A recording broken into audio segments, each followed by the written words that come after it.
Hi everybody, it's Bonnie, and I apologize for the sound on this. Last week I had, the reason we didn't have as many videos last week was because my microphone went out. So I'm having to use, I had to do a bunch of work, and I'm having to use the microphone, the embedded microphone on the computer, and it's just not as good. There may be a little bit of an echo, and again, I apologize, but I figured a video with not so great sound is better than no video at all. So right now, this video is about your assignment, and I want to go over a few things with that assignment for this week, and then I'm going to use that assignment to go over some of the parts of Chapter 5. So the assignment was, this was called Module 1. It's basically getting you started and taking you step by step through some of the basic procedures in ArcMap. So what you would have done, I'm going to back this up and show you what I did is when I downloaded the file from Esri. I got this exercise from Esri. This is from a series that Esri did a few years ago, and they've updated it. But some of the instructions are for version 10 or 10.1, and we're up to 10.2.2. So some of the buttons that are on there are not going to actually see them. One of them is the "What's this" button, which looks like a question mark with an arrow. So when you see that, don't worry about it. Just move on past that.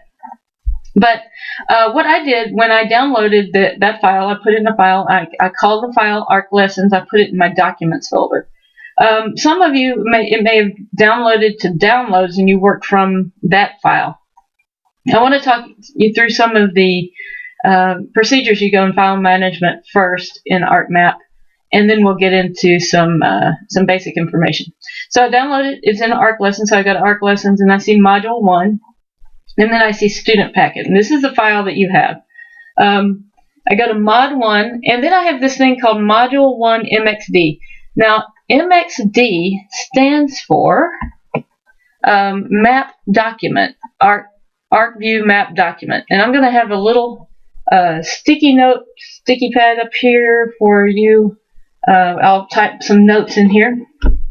MXD equals map document. And something to understand about what the map document is, it's simply a set of instructions to go and find files. So my MXD is right here. My data is in this file. So this MXD is telling ArcMap to go into this file here and look in World GDB. GDB stands for oops, have to spell it right, stands for GEODATABASE, Geodatabase. So, and you also see layer files up here. LYR stands for layer. These are some of the different types of data that ArcMap can read. LYR stands for layer. Something else you might see in some of these files, not necessarily in the data we're using today, but later you'll see one called SHP, and that stands for shapefile. So these are some things that if you want to write down in your notes while you're watching the video, that's a good idea to have that available for you.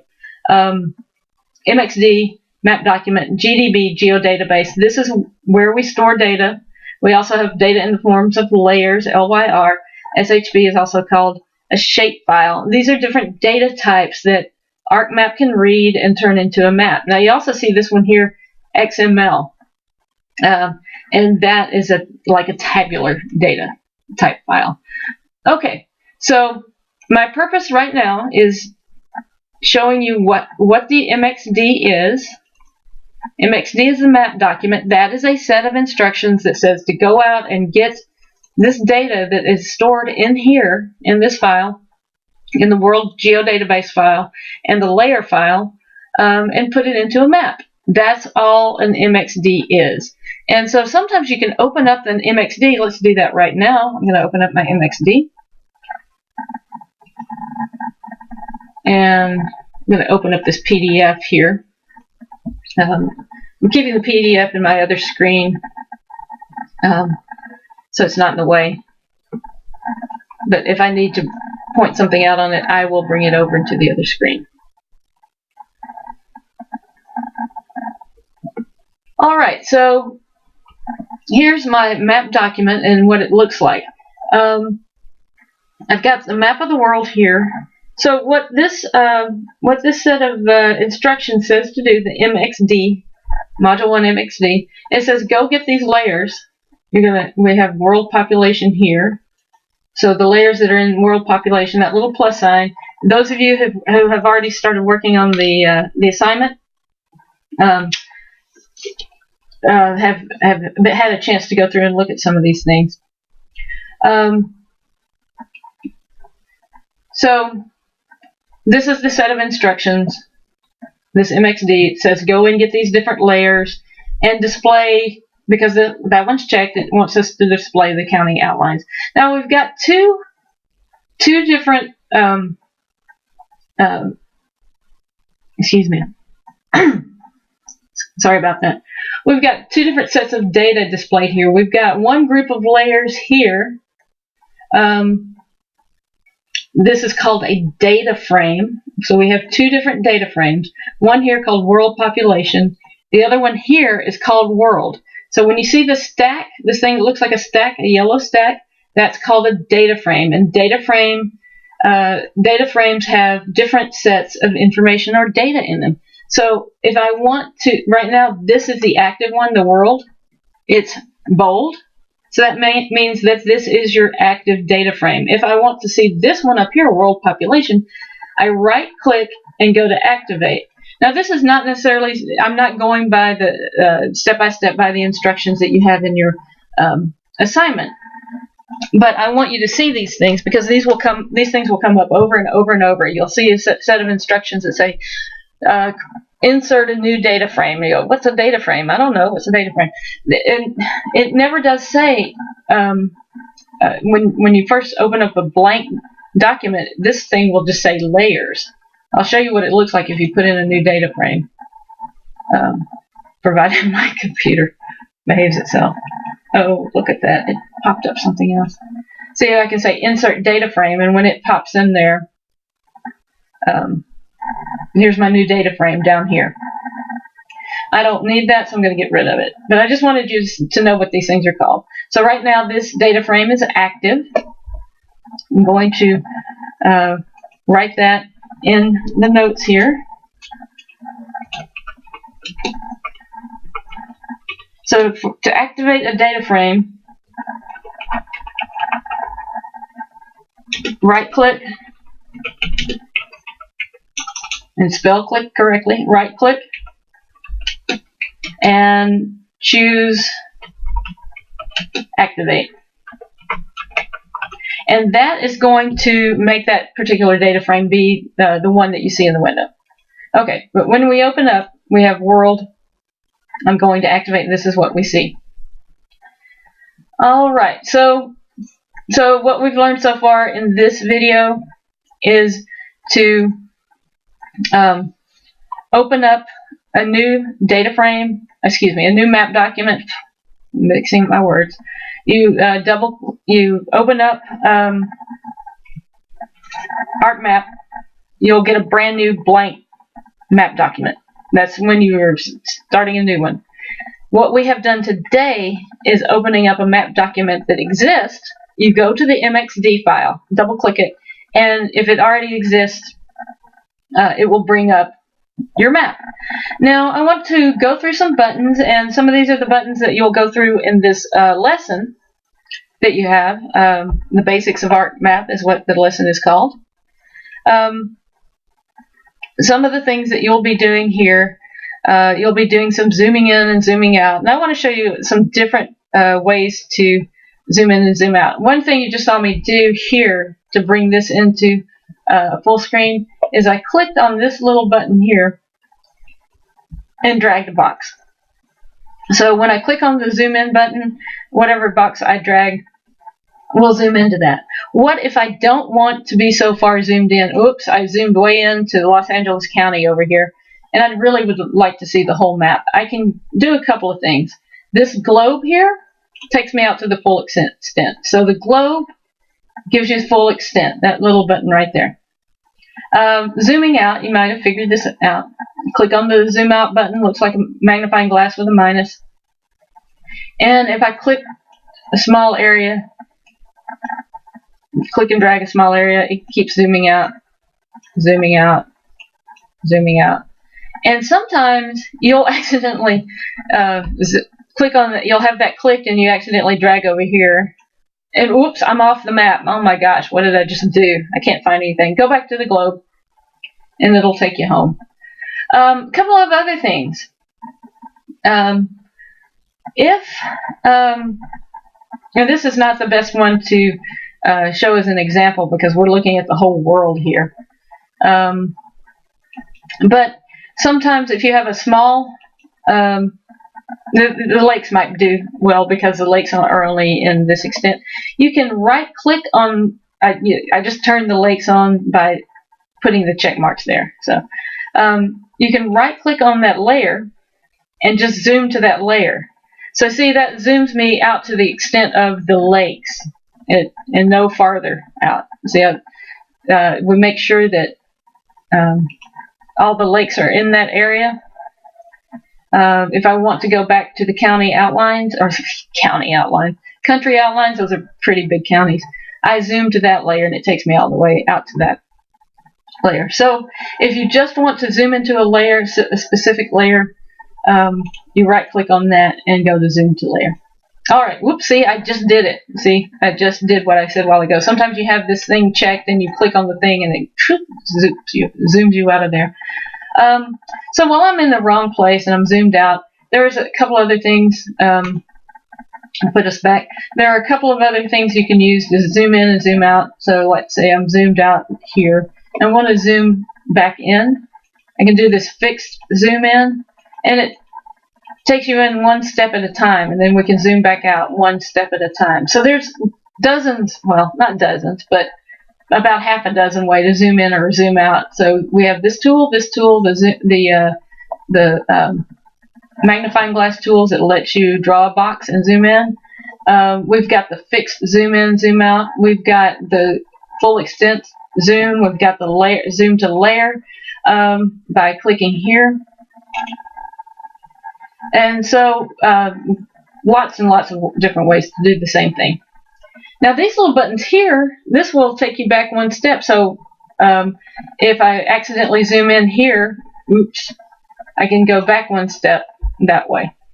Some of the other things that you'll come across in the lesson are the use of bookmarks. If I want to come to the, for whatever reason I need to see the Great Lakes often, I can zoom into that, I create a bookmark, and I'll call this one Great Lakes. And say OK. Some other things that are handy to know. These toolbars up here, we have two different toolbars that standardly pop up when you open up ArcMap. We have the main toolbar here, this one here that really is a toolbar. It actually has the different tools. And we have this other toolbar that is kind of a general management toolbar. It allows you to open up different features within ArcMap. You save it, you open up a new map document. You can add data to it. So I'm gonna do something and dock this. This is how I prefer to have my tools listed, is on this vertical, I don't know what you call this, sidebar or whatever. That's just the way, when I started learning this, this version, the earlier version of this particular version, there have been so many different versions of this. But when they came out with this WYSIWYG type GIS that you didn't have to use command lines anymore, this toolbar was actually positioned right through here. So I'm actually used to having my toolbar in a vertical position. And when then it came out where you could put it wherever you want it to put it. You can put it here. You can put it up here. You can put it over here. You can put it over here. I still liked it in the vertical position, so that's where I'm going to keep it. And so the tools are the same. It's just in a straight up and down sort of thing rather than horizontal. The reason I like that is, for one, that's how I learned it, and for two, we'll start adding more and more toolbars to this. Let me show you. Well, if I can get it to dock. There we go. No, there we go. We'll be adding more and more toolbars. Look at this. These are all toolbars. So if I wanted the editing toolbar, it's going to pop up. I can put it up here. Maybe. There we go. And we can end up having a lot of toolbars up here. So these are my most common tools that I use almost all the time. These are the most common tools. So I've set them aside so I don't have to go hunting among the other toolbars. I'm going to leave my editor up here, but I'm going to pop it up next to this one if it will let me. Not going to let me? Well, then if you're not going to let me, I'm going to get rid of you. All right, so that shows you. I right-click on this, see all the different kinds of toolbars that we have that we might end up having up there. So, again, there's a lot of reasons for moving that toolbar over here. Okay, so I looked at zooming in, zooming out. This is what I call the pan hand. Probably self-explanatory, but you see when I click on it, the hand closes, and it grabs the map and moves it around. Zoom back out.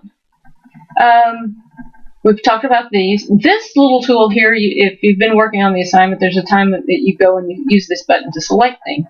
This allows you to select something on the map. Select a single country. If I hit my shift key, I can select multiple countries. If I don't want anything selected, I click that. This arrow here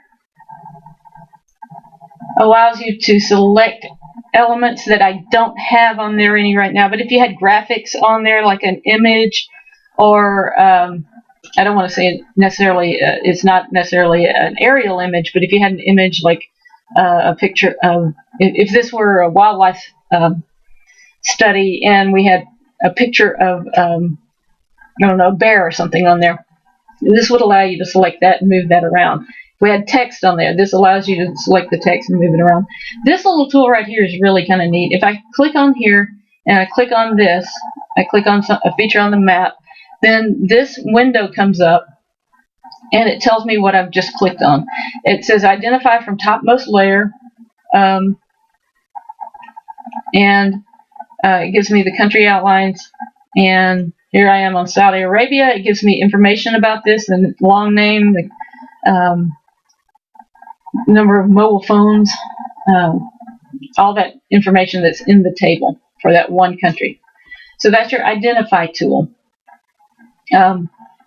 This allows you to do hyperlinks. I have maybe twice in my life used the hyperlink tool. This allows you also to have an HTML window pop up if you like that. Again, don't do that very often. Measuring is convenient if you need to get distance. I can click there and click over here, click here, and that gives me my distance. We can also measure area. We can measure distance or area here, hectares, miles, acres, feet, yards, etc. Let's put that away. Binoculars, I don't use this very often. It allows you to find a particular country. And in fact, it didn't even pop up. My tool didn't even pop up when I clicked on it. Oh, there it is. I was looking in my others. Yeah, that was embarrassing. I was looking on my other monitor. I have two dual monitors set up here, and I was just looking all over on the other monitor. It didn't show up. Where is it? Okay. So if I want to find Australia, then I click on that, and it finds the name and gives me the. I hardly ever use that though. Locations. Yeah, I just don't use that very often. This tool, we will not be using this at all. It's a route finding tool. You have to have the right kind of data. This is more for an advanced course, so I seriously doubt we'll have any kind of assignment where we use this. The XY tool, this is a nice tool. If you have the latitude and longitude or a coordinate, then this will take us to that. If you have temporal data or data that is across multiple times, like if you have data from 1972 and then data from 1985, data from 1997, this will allow you to switch and see the change over time. And this creates a new view window. I'll click on that. And if we want to see just within here what's going on here and keep this available, then we have this view window here. Sometimes it's helpful when presenting information if you're doing a presentation to a group of people. Sometimes this is handy to have if you want to show the entire scene and just focus on one area, but still be able to allow people to see the big environment there. We won't be using it much in this course. You might find it helpful in some cases just to use. All right, here's the other toolbar here. This allows us to create a new map document. If I click on that, it's going to ask me if I want to save the old one. We're not going to do that right now. This allows us to open an existing map document. This saves our map document. Remember, when we're saving the map document, we're not saving the data. We're saving the information to tell the document where to get the data to put into the map. So when we're saving the map document, that doesn't save data necessarily. We have to do that separately. We can print. We're not going to be doing any of that anytime soon. We've got the copy paste tools. They're not used a whole lot unless it's by people who are creating new data and having to copy that data. We don't use that often. This is a really important button. This is the Add Data button. This allows us to add new data to the maps, like it says Maps Active Data Frame. So we're in this data frame. This is the data we have. We have the large cities, the land area, the rivers, lakes, and country outlines. If I want to add something new in here, I click on Add Data, and I'm going to go to my ArcGIS 10.2.2, go to Arc Lessons, Module 1. No, that's not the right one. Arc Lessons, Module 1. Where's my student packet? There we go. Student packet, Mod 1, Data. And if I want to add world phone lines, then I click there. And there we go. That's the world phone lines landline information. And that shows us where there are the most landlines. Isn't it interesting that some places, U.S. Has so many more landlines? U.S. and China has a lot of landlines. I was told that the reason a lot of these countries over here don't have many landlines is because they just didn't have that many, like used to be Czechoslovakia, Czech Republic, and Slovakia now. They never really had a whole lot of landlines when they were under communist rule, and then when they got out from under communist rule, cell phones were so much more prevalent that everybody had cell phones. So just a little bit of information there. But again, that's how you add a new data layer if you want to add data. You click on the Add Data button. And again, this is all step for step in your assignment, but I wanted you to get a chance to see all these different buttons. Okay, that's the introduction to the tools. A couple of other things that are important. When you get ready, some of you have already turned in the assignment, the written assignment, and this is something that I had in my my video last week that I didn't get to publish because of no sound. When you get ready to turn in your assignments, there are two different ways we're going to do it. For this assignment, I would like for you to click on File when you get ready to do your map. When you get to your final maps, go to Export Map, and then the window comes up over here. We want it saved as either a PDF or a JPEG. Either one of those would be fine. A TIFF takes up too much memory, but the JPEG and the PDF are nice. They're nice to have. They're pretty universal in opening. So let's do either PDF or JPEG. I have no preference between those two. And just to email it to the email site that I gave you. Later on in the term, I am going to have something set up on Blackboard. I'm not saving this right now, so I'm going to X out of that.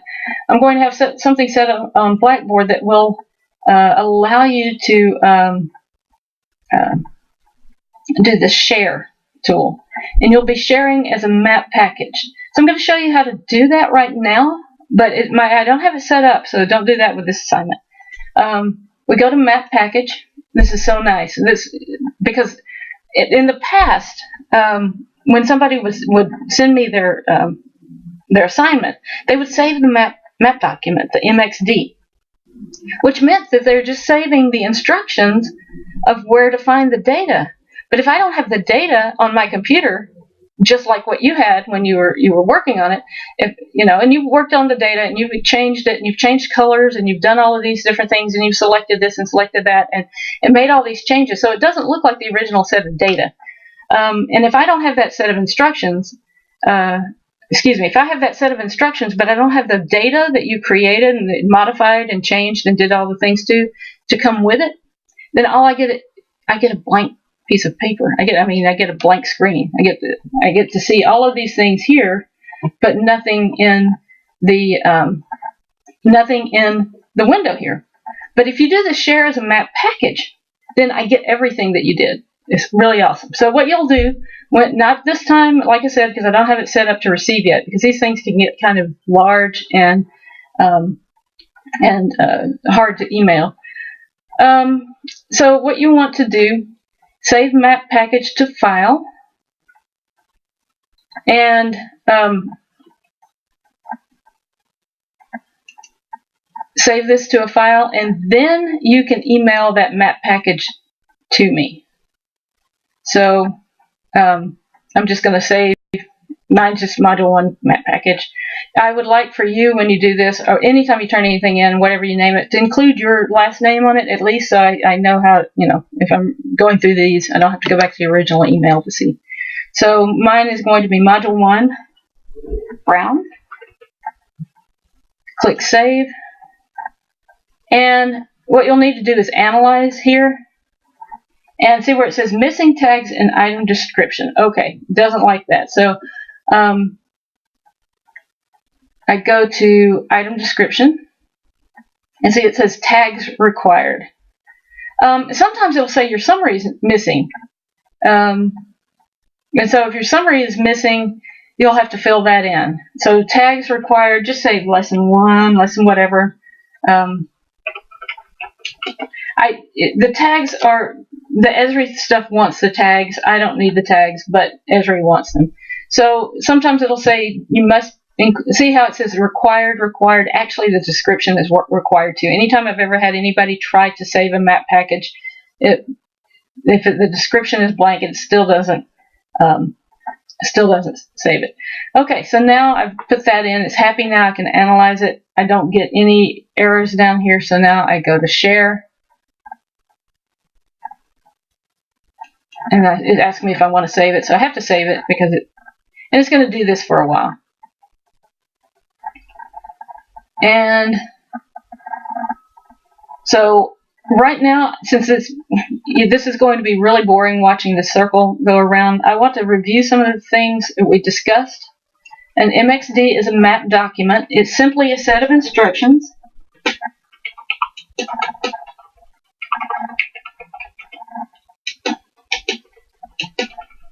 there's no data in it. It's a set of instructions to go get the data.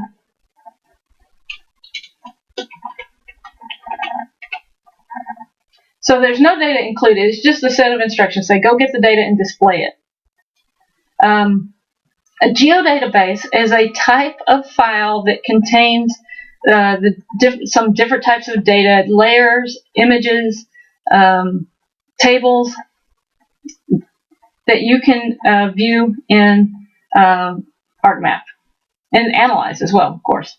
A layer is another type of data. It's a more simple type of data. It's not anywhere near as complex and large as a geodatabase.